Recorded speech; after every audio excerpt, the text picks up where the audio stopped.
Queridos irmãos,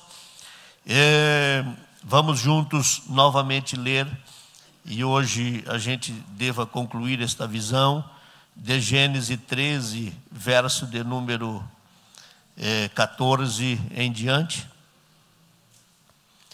E disse o Senhor a Abraão, depois que Ló se apartou dele: levanta agora os teus olhos e olha desde o lugar onde estás para a banda do norte, do sul, do oriente, do ocidente, porque toda essa terra que vês, te hei de dar a ti e a tua semente para sempre. Amém. E nesta visão, já lemos os versículos anteriores, numa ocasião, outros mais, porque nós estamos ao longo de vários dias estudando sobre as 4 visões de Abraão. E desde o primeiro dia mostramos aos irmãos que quando Abraão teve esta visão tão extraordinária, essa visão impactou Abraão, essa visão incomodou Abraão, e essa visão moveu Abraão. E eu acho isso muito extraordinário, porque não é uma visão de ver anjo voando, ver um ser de branco na igreja. Não que eu seja contra essa visão, não. Estou dizendo que não é isto que a Bíblia está nos orientando. Mas é a visão do que Deus haveria de lhe mostrar além do natural. Além do natural. Em Lamentações capítulo 3, verso de número 51, a Bíblia diz que o meu olho move a minha alma.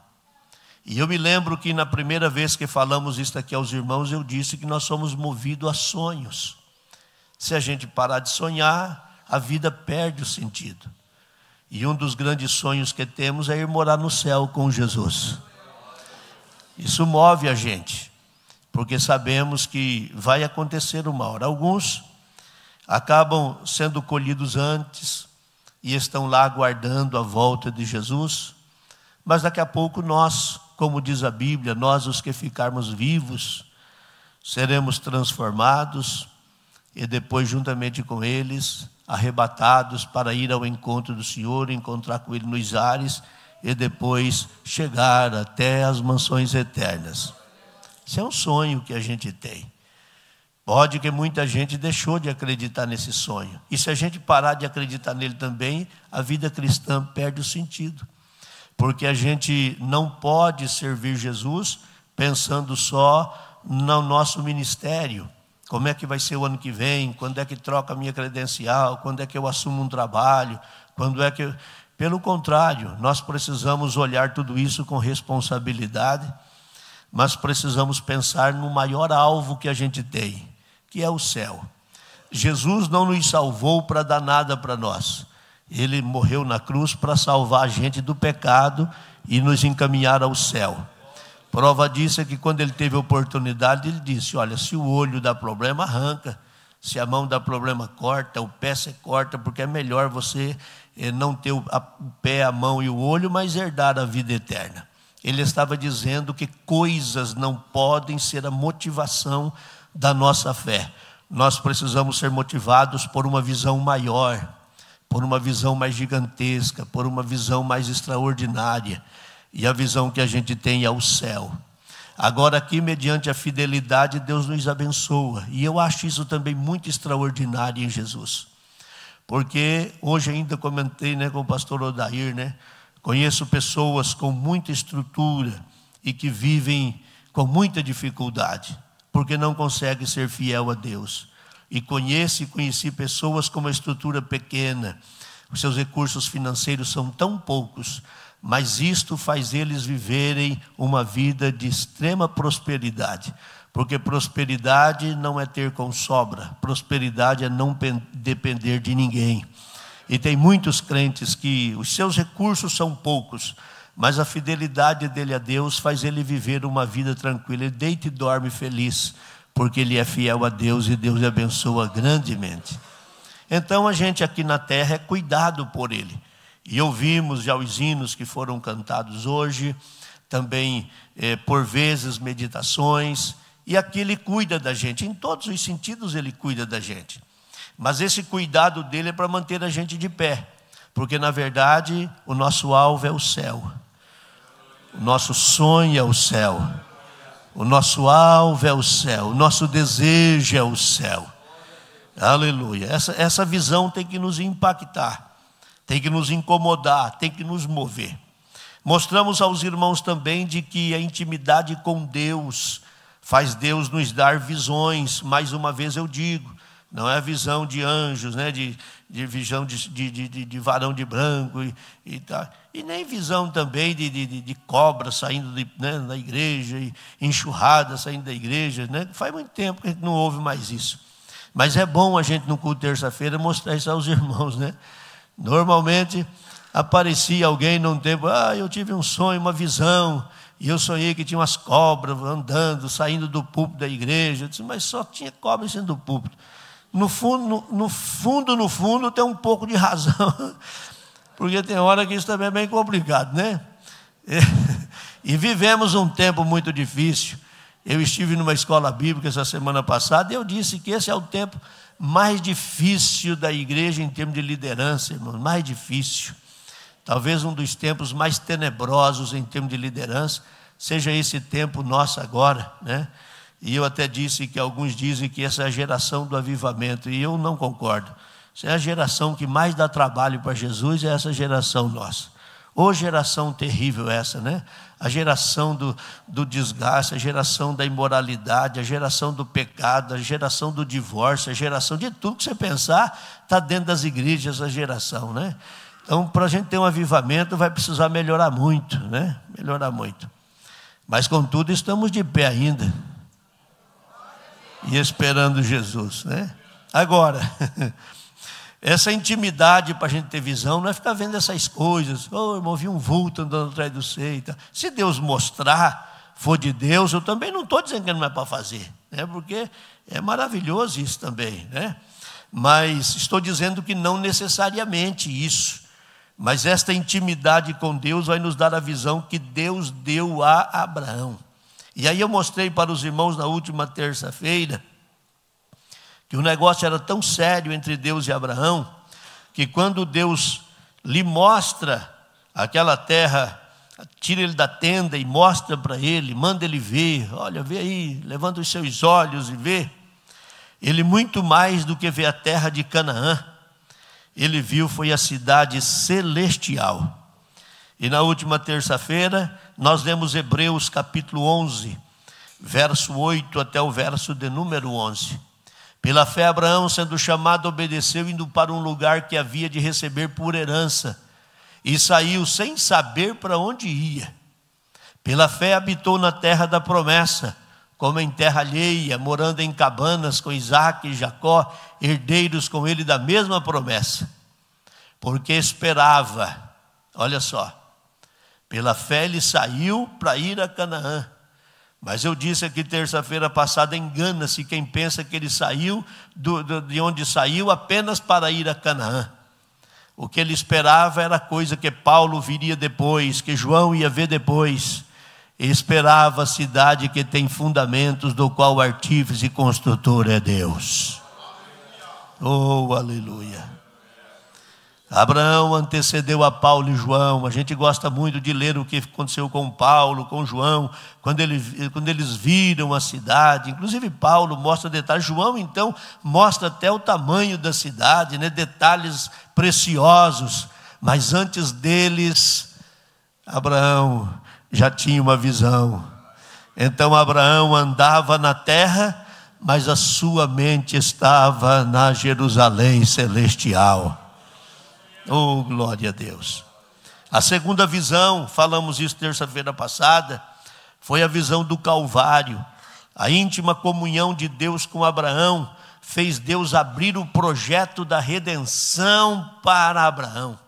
E isso também é fascinante, porque a gente costuma e até estudar e ouvir que o plano da redenção, Isaías bateu nessa tecla por ser o profeta messiânico, e aí veio as orientações do Novo Testamento e se baseia muito nisso. Mas uma das visões que teve Abraão foi a visão do projeto da redenção. E eu disse aos senhores que quando Deus visita Abraão, Deus lhe fala sobre a possibilidade de enviar o seu filho. E Abraão pode ter tido no coração aquele sentimento, aquele pensamento de um Deus que é tão grande, um Deus que é tão nobre, um Deus que é tão perfeito. Como é que vai dar um filho pelo resgate dos outros? Deus prova a Abraão exatamente nessa visão, lhe dá um filho e pede o menino. Depois que pede o menino, Abraão passa pela prova da fé. E depois que isso acontece, a Bíblia o chama de pai da fé. Oh, bendito é o Senhor. Mas aonde está escrito na Bíblia que Abraão contemplou o Calvário? Está em João 8,56, são as palavras do próprio Cristo. As palavras do próprio Cristo. João, Evangelho de João, capítulo 8, verso 56. Abraão, vosso pai, exultou por ver o meu dia, e viu e alegrou-se. Estas palavras quem disse foi Jesus. E ele está dando um testemunho de Abraão. Abraão viu o meu dia, e viu e se alegrou. Eu me lembro que terça-feira passada aconselhei os pregadores jovens, pregadores mais idosos. Os senhores nunca deixem de pregar o Calvário, nunca deixem de falar da cruz de Cristo. Aleluia! A igreja jamais pode perder a visão do Calvário. A igreja jamais pode perder esse sentimento de anunciar o Calvário. Hoje são poucos os arautos da cruz, e eu me lembro que disse que muitos hoje pregam o que dá certo, mas nós precisamos pregar o que é certo, e o que é certo é pregar sobre a cruz e pregar sobre o Pentecoste. Aleluia! Bendito é o nome do Senhor. Hoje avançaremos e falaremos da terceira visão que Abraão teve. E esta visão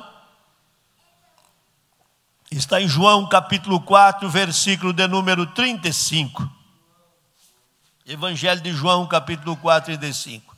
Não dizeis vós que ainda há 4 meses até que venha a ceifa?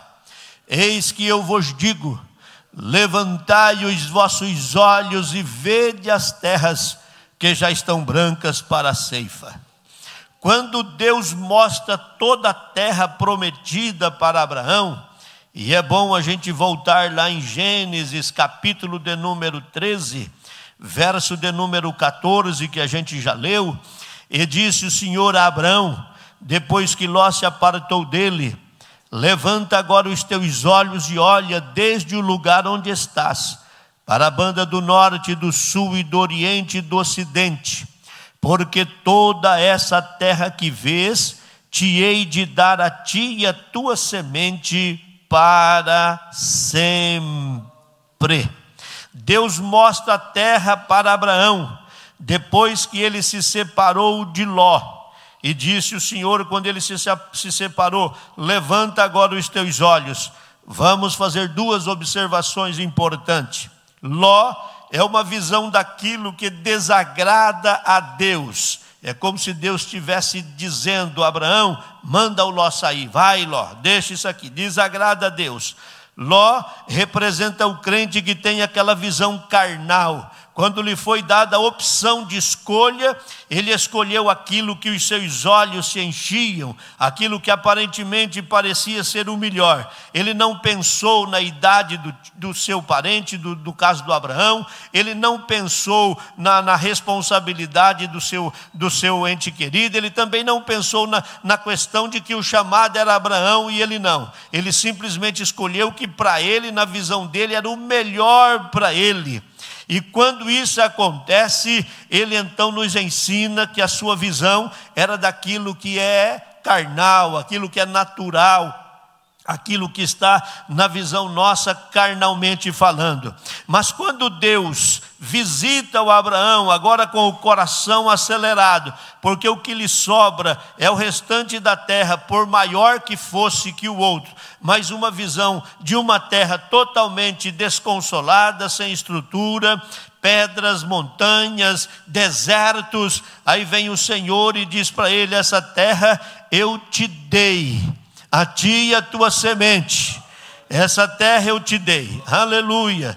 Nesse momento Abraão tem uma visão muito extraordinária, porque a visão que Deus dá a ele é a visão das nações, é a visão dos confins da terra, é a visão de algo que é um pouco maior, aparentemente, humanamente falando, diferente do que Ló escolheu. Mas Ló escolheu aquilo que os seus olhares apenas contemplou como a visão para se satisfazer no momento.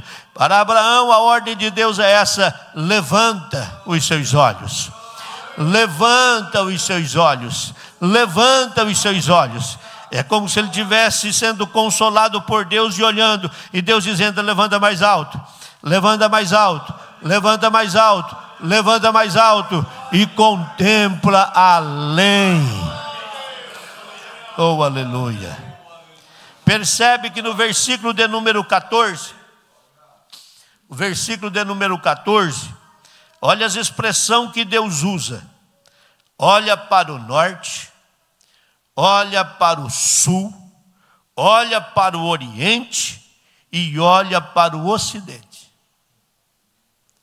Aleluia. Deus estava mostrando a ele a dimensão do que era o que estava sendo colocado em suas mãos.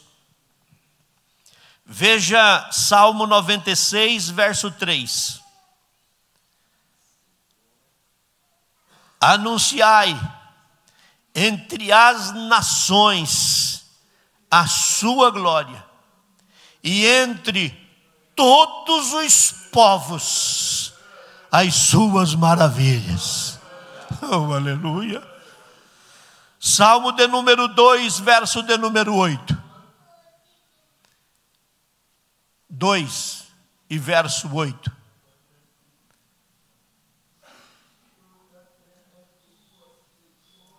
Pede-me, e eu te darei as nações por herança, e os confins da terra por tua possessão.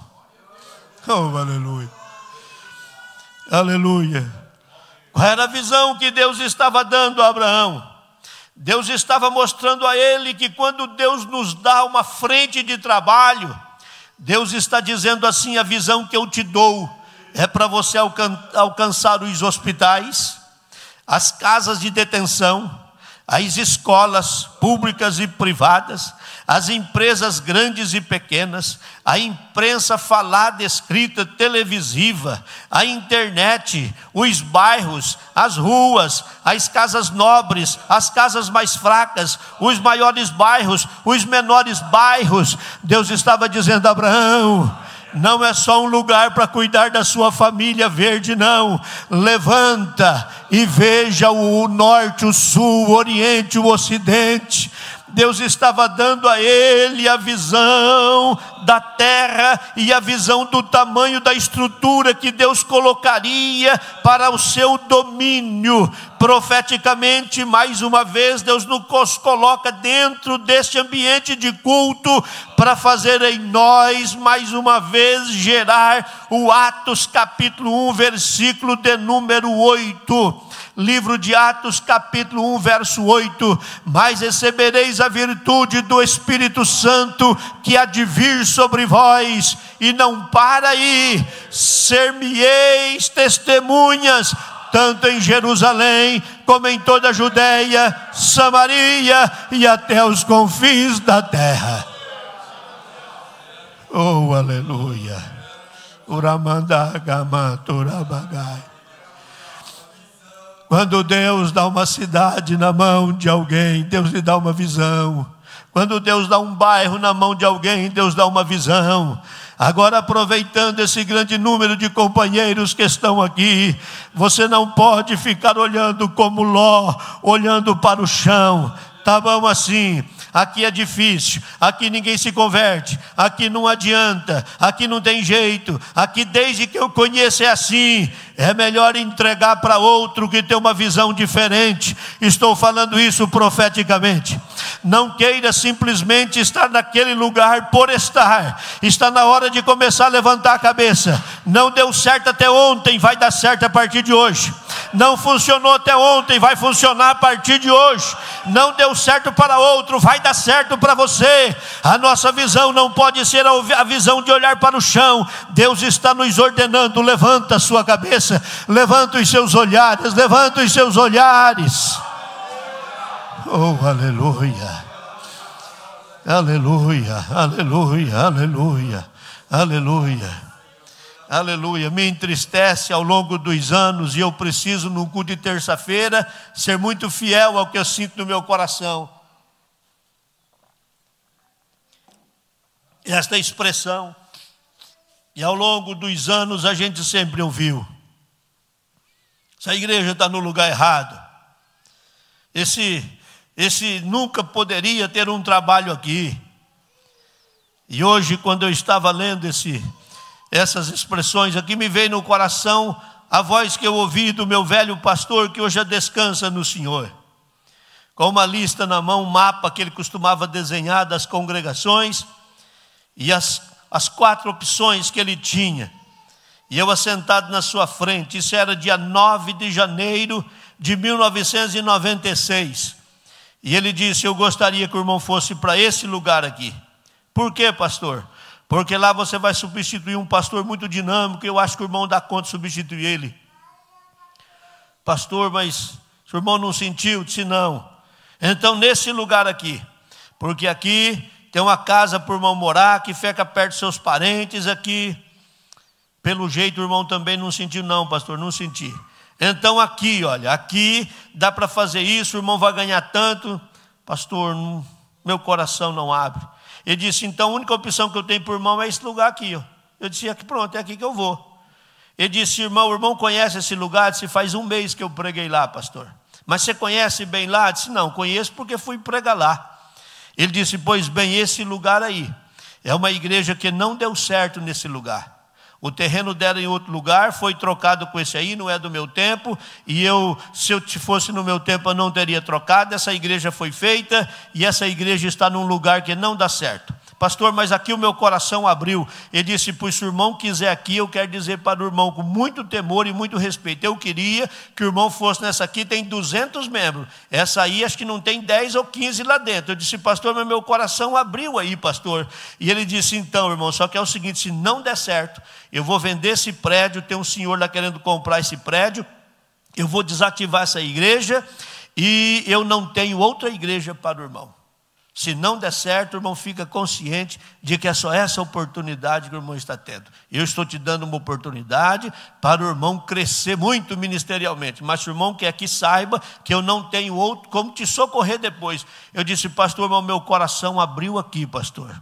Ele disse: bom, então nessas condições o irmão vai. E lá fomos nós para esse deserto, igual a Abraão. Era terra dura, era terra árida, e quando jogavam uma semente, era semente em cima da pedra.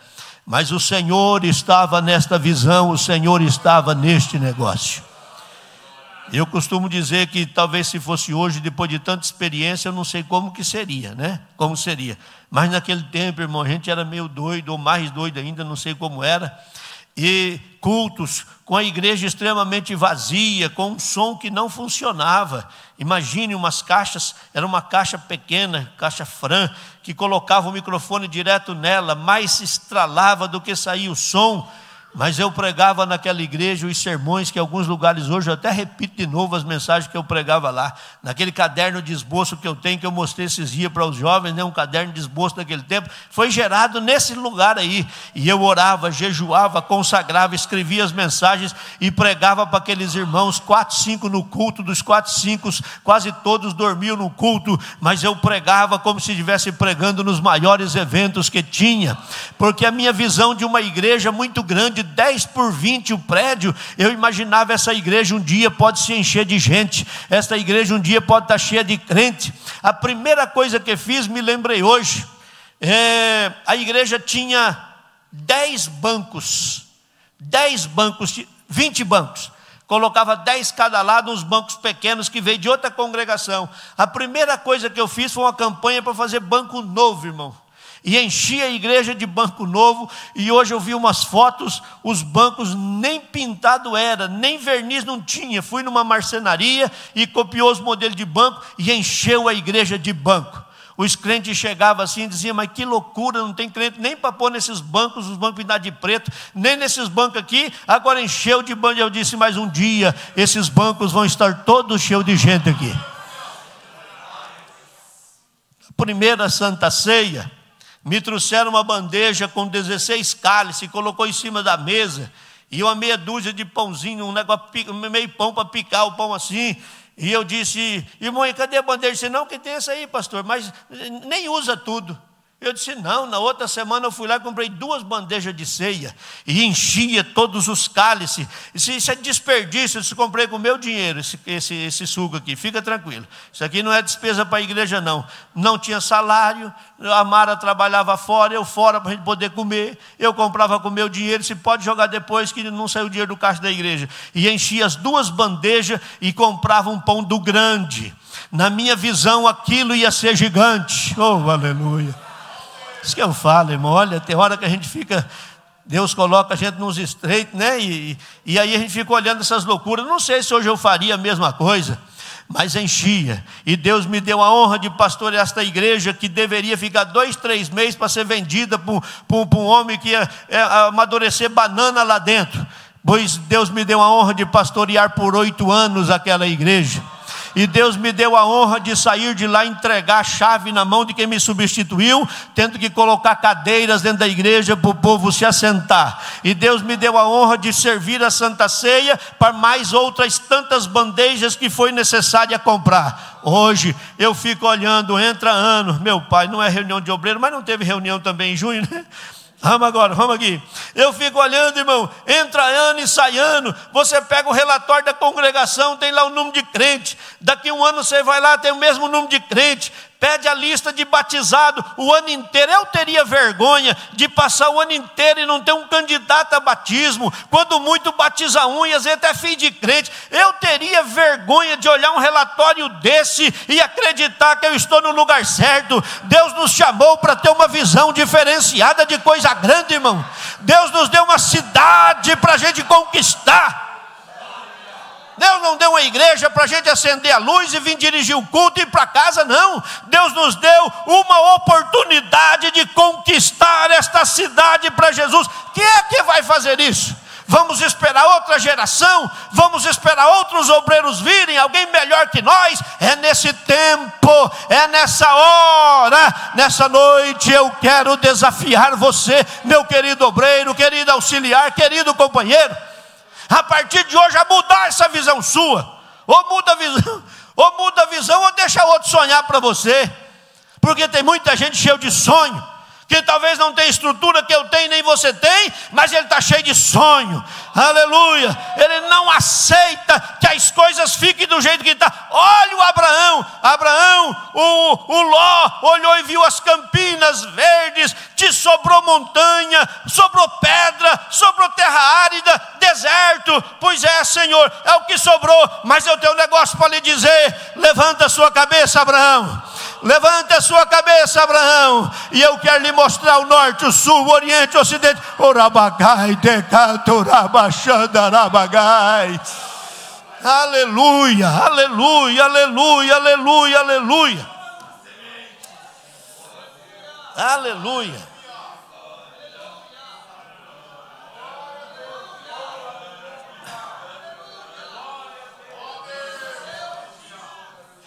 Salmo 2:8, meu filho, projeta mais uma vez. Aqui está o grande detalhe, irmão. Aqui está o grande detalhe. 1 ano, 2 anos, 3 anos, a igreja do mesmo jeito. As mesmas irmãs do circo, a mesma mocidade, os mesmos músicos, e às vezes ainda nem é os mesmos, porque acaba alguns vazando, saindo pelo vão do dedo. Olha aqui, irmão, está escrito na Bíblia, não foi eu que escrevi isso aqui. Pede-me e eu te darei. Aleluia. Pastor, e qual é o segredo?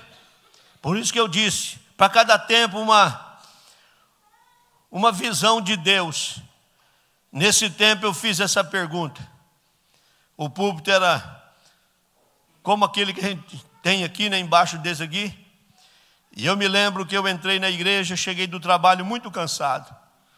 E era eu que varria a igreja.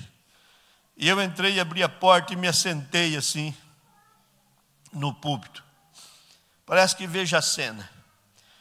A Mara trabalhando das 2 às 10 da noite. A Bruna na casa da minha sogra, morando com ela para nós poder trabalhar, estudando.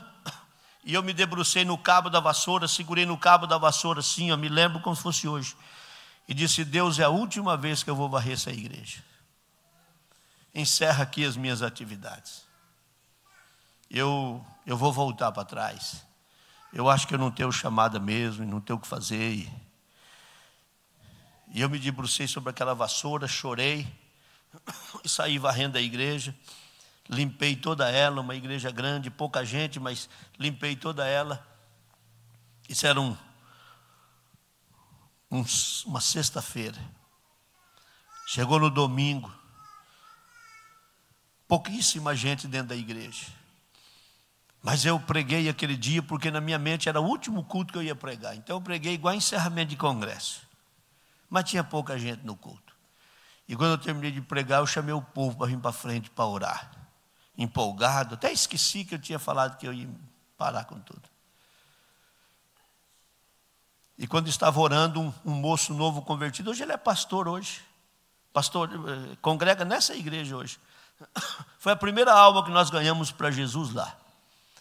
Esse moço veio, se debruçou no chão assim, e várias pessoas orando e tal. Na época meu pai vivia ainda, estava lá minha mãe, minhas irmãs, e um grupo pequeno de gente.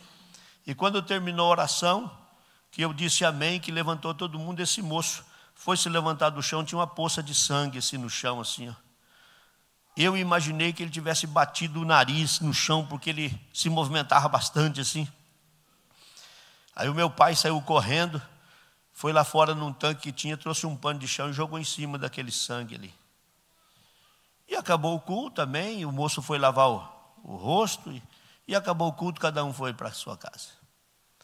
Isso é o domingo. Passou a segunda, na terça era culto de estudo. Porque aqui está um detalhe que eu preciso dizer aos senhores. A igreja tinha meia dúzia de crentes, mas toda terça-feira tinha culto de estudo. Nunca abri mão da possibilidade de estudar com quem quisesse vir. Ah, mas o povo não vem. Se o povo não vem, mas eu estou lá. Toda terça-feira culto de estudo. Quando chegou na terça-feira, eu cheguei mais cedo e fui limpar a igreja para o culto. Cheguei atrasado. Quando eu entro na igreja, o pano está lá, no lugar. E eu tenho problema com isso. Eu disse: meu Deus, tomara que já secou esse sangue, eu vou jogar esse pano fora. Quando eu cheguei lá, que eu fui mexer no pano, o sangue parecia que estava vivo. Parece que tinha acabado de escorrer do nariz do moço. Quando eu ergui assim, eu baixei de novo e disse: meu Deus do céu. Busquei força onde eu não tinha. E peguei aquele pano. Quando eu levantei o pano, bem no meio daquela poça de sangue, tinha uma quantidade de pus. Parece que tinha saído na hora. Aí eu peguei aquele pano e virei e fiquei olhando. Aí me deu coragem de ver aquela cena. Esse moço era um dos primeiros que chegava no culto. Daqui a pouco chega ele com a esposa dele. E feliz. Senhor, pastor, antes que eu dissesse alguma coisa, ele disse: pastor, eu tenho uma notícia para lhe dar. Jesus me curou. Mas curou do quê? Você acredita que faz um monte de dia que eu não aguentava de dor de cabeça? E eu fiz uns exames aqui, ó. Aqui o meu exame aqui, ó. O médico disse que eu tinha uma veia entupida na cabeça e que eu ia morrer a qualquer instante. Domingo, naquela oração, eu fui curado e não sinto mais nada. Oh, aleluia. Aleluia. Então eu percebi que Deus estava entregando. Pelo preço da oração que a gente pagava, eu entendi que Deus estava começando a fazer sinais, prodígios e maravilhas naquele lugar. Aquele moço se tornou meu companheiro de oração. Escutei o pastor Alceu falando manhãs frias. Meu Senhor, na época em que lançaram o Monza automático, só ele tinha um na cidade, pelo que eu me lembro, só ele tinha. e ele estacionava em frente à igreja 5 horas da manhã. Na hora da partida para ir embora era um desespero, porque o carro estava coberto de gelo, nas manhãs de frio, mas era o meu único companheiro de oração. Era o moço que todas as orações estava lá comigo ajoelhado. Porque a visão da terra não é a qualidade da mensagem que eu prego, a marca do terno que eu visto, a marca do sapato que eu calço, a beleza da Bíblia que eu tenho, o português polido que eu falo. A visão da terra é quando a gente se prostra aos pés dele e ouve ele falando: levanta, oh aleluia, levanta e olha e vê.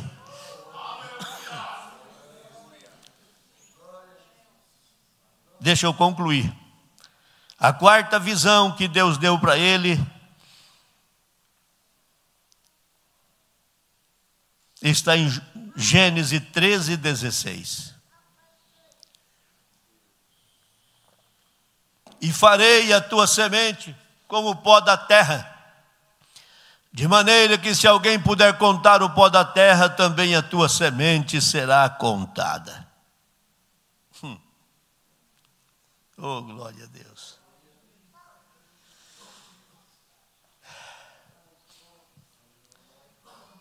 Deus promete a Abraão que a sua descendência seria extremamente grande, como o pó da terra.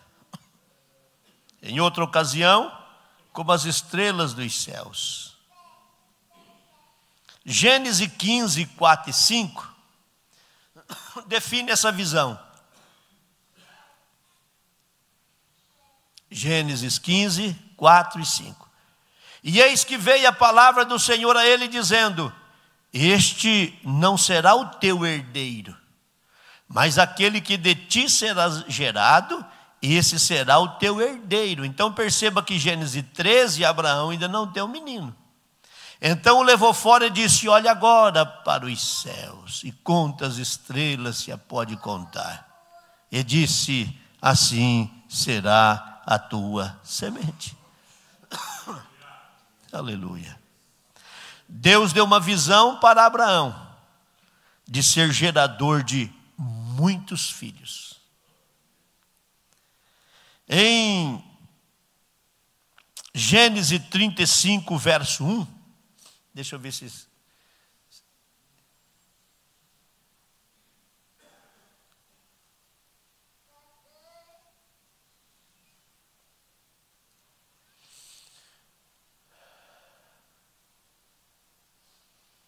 Projeta Gálatas 4 e 17.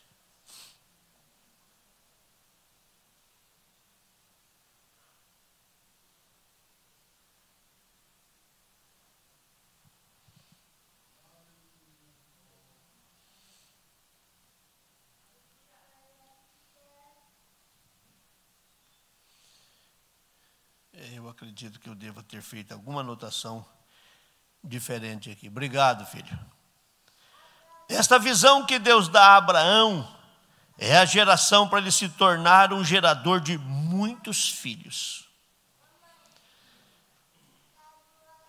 Se nós não tivermos esta visão, se nós não tivermos esse sentimento, a visão de ver a terra e de gerar filhos, vamos morrer. Paulo foi um gerador de filhos espirituais. Missionário da Escócia, John, ele gritou, isso está em sua biografia: dá-me a Escócia, Deus, ou eu morrerei.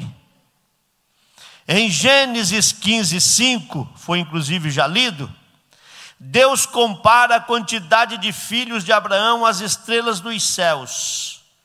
Tudo para falar dos incontáveis filhos que sairiam da parte de Abraão. Agora eu quero que os senhores entendam. Esta palavra, esta visão não era para um Abraão líder, para um Abraão pastor, para um Abraão presidente, para um Abraão presbítero, para um Abraão dirigente de igreja. Era um Abraão que representava o povo de Deus. E Deus lhe dá duas orientações. A primeira mostra o pó da terra, farei a tua semente como o pó da terra. A segunda pede para contar as estrelas, se ele podia contá-las. De Abraão brota 2 povos, um terreno que hoje é um povo, como eu disse aqui na última oportunidade, um país extremamente pequeno, mas que causa um impacto no mundo inteiro. A mão de Deus está sobre Israel, os olhos de Deus estão sobre Israel, e o Senhor está guardando e protegendo aquele povo dentro das orientações divinas. As ações deles e reações para nós pouco importa, porque o que conta para nós é que Deus os escolheu para protegê-los e ampará-los. Mas a segunda visão era a estrela nos céus, era Deus dizendo a ele: você vai ter uma descendência de gente como o pó da terra, terreno, mas vai ter uma visão celestial também, uma visão diferente, espiritual.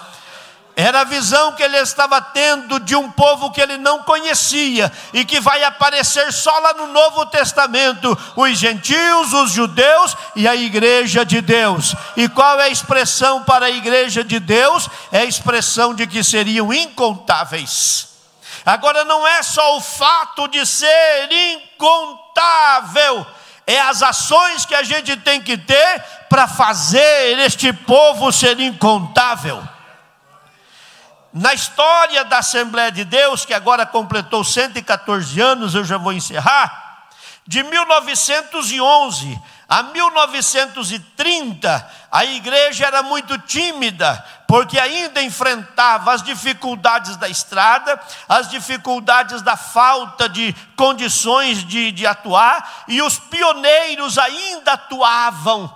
Pioneiros estrangeiros com dificuldade para falar o português, com dificuldade para entender o português, principalmente até porque estavam no norte do país, dificuldade com o clima, dificuldade com a alimentação. Mas de 1911 a 1930, a história da Assembleia de Deus diz que cada crente nesse período, cada crente que aceitava Jesus como Salvador, ganhava por ano 12 pessoas.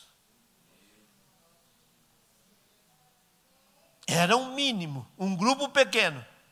Mas de 1911 até 1930, quando a igreja se alastrou pelo Brasil, cada crente tinha por obrigação ganhar 12 almas por ano.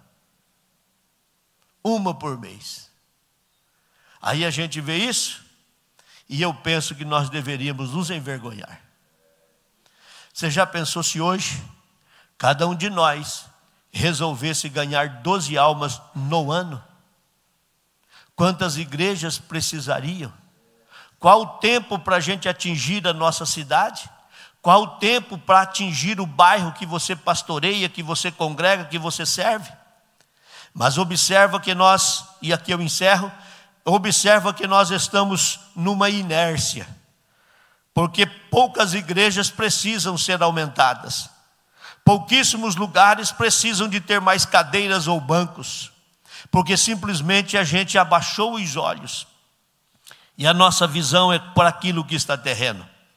Não está ruim, não está bom, mas também não está ruim, não cresce muito, mas está razoável. Eu tenho muito temor de Deus naquilo que falo, e hoje muito mais ainda, porque pedi a Deus graça para esta noite, de dizer aos senhores, e profeticamente lembrar-se desse dia. Dia 1 de julho de 2025, nunca mais terá outro, só tem esse. Pode que exista outros 1 de julho, muitos ainda pela frente, como já tiveram muitos.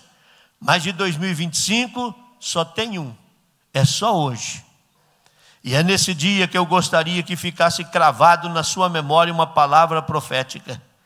Comece a levantar a sua cabeça e ver. Comece a levantar a sua cabeça e contemplar. Comece a levantar a sua cabeça e ver. Deus não te chamou para ficar olhando pelo chão apenas aquilo que é momentâneo.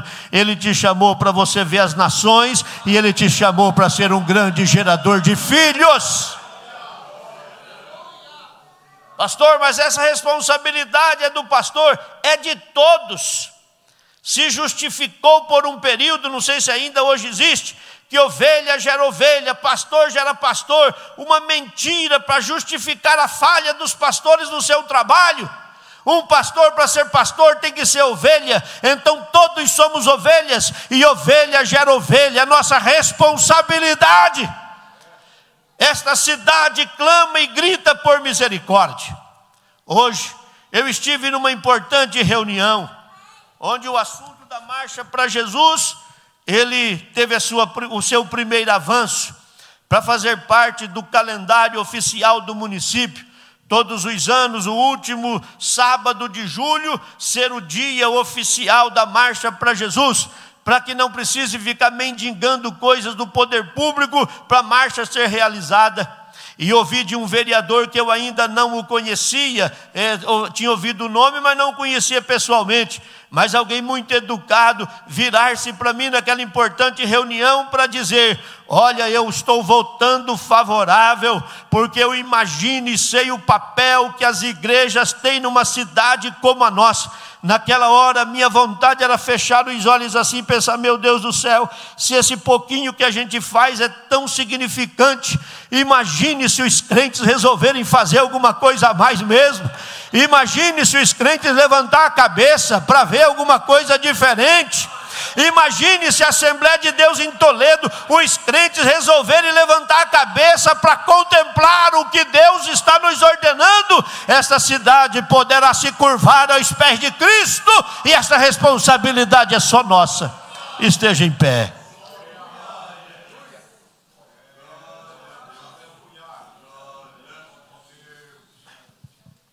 Feche os seus olhos. Eu não sei se é possível colocar a sua mão sobre o seu coração. E você não vai falar nada para ninguém, não. Você vai falar para você. Você vai dizer o seu nome, vai dizer: levanta os olhos e vede. Você foi chamado para ser gerador de filhos. Até se você quiser incrementar, usa seu nome e fala, bata no seu peito e fala.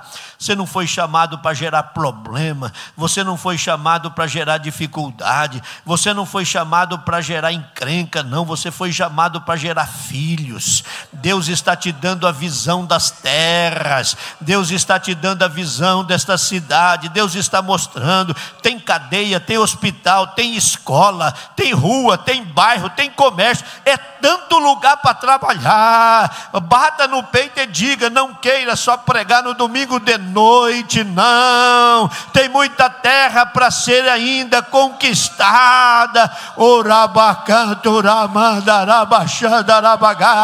Querido Deus e eterno Pai que estás nos céus, eu oro com muito temor de Ti esta noite, porque ocupar este espaço onde estou aqui é de tremer as pernas, principalmente tendo diante de nós um público tão seleto como esta noite, de crentes que vieram para Te ouvir, para poder sentir a Tua presença e a manifestação da Tua glória. Pai, mas eu estou sendo obediente à Tua voz, não estou acrescentando nenhuma palavra e nem tirando uma delas, estou sendo fiel ao que o Senhor revelou, com todas as minhas limitações. Mas eu quero que o Senhor nos dê graça esta noite, Pai, para a gente parar de ficar olhando para o chão e dizer que não dá, que não tem jeito, que não vai. Hoje a Tua glória toma conta desse lugar. Se não dá para outro, vai dar certo para nós. Se não dá certo em outro lugar, vai dar certo aqui, porque este povo vai se levantar com autoridade. Este povo vai se levantar com autoridade, e nós iremos mudar a história dessa cidade. Nós iremos mudar a história dessa cidade. Não mais será necessário ficar falando e profetizando isso, porque será uma realidade. O Senhor vai usar homens e mulheres, moços e moças, Esta cidade saberá que é o Deus dos céus. Esta cidade saberá que é o Deus dos céus. Esta cidade saberá que é o Deus dos céus. Então dê visões a este povo, Pai. Se revela a ele, meu Deus, se revela a eles, Pai. Senhor, inquieta este povo, Pai. Inquieta este povo, Pai. Dê visão para eles, mostra para eles o que é que o Senhor tem para esse tempo, meu Deus. Nos dê visões espirituais, nos dê visão da terra, nos dê condições de gerar filhos, Pai. É o que eu te peço em nome de Jesus e para a glória do teu nome, Senhor. Amém.